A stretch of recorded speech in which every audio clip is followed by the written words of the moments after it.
Sa Cebu City, nagtipon-tipon ng ASEAN countries para ipagdiwang ang turismo, kultura at kooperasyon. Bukod sa mga parangal, ipinakita rin ang tatak Pinoy sa isang makulay na pagsasara ng ASEAN Tourism Forum. Yan ang Agenda Weekend Report ni Marian Oy. Bago ang closing ceremony ng ASEAN Tourism Forum, ginawaran muna ng award ang ilang stakeholders ng turismo sa Pilipinas at ibang bansa sa ilalim ng ASEAN. Kinilala ng Department of Tourism ang mga hotel at resorts dahil sa kontribusyon ng mga ito sa pagpapalakas ng turismo na naaayon sa ASEAN standards.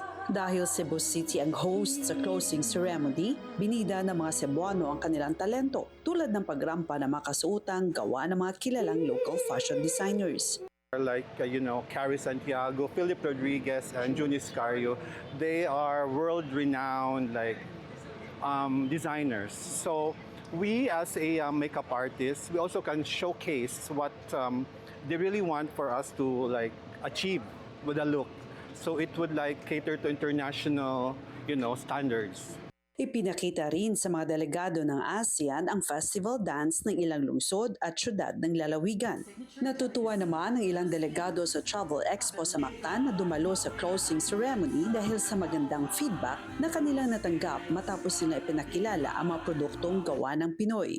So overwhelming because I didn't expect the reactions, how the delegates paano sila nag-enjoy on the Philippine craft spirits that we brought in this activity, and promoting of course our tatak Pilipino mga produkto natin, bringing into the international market.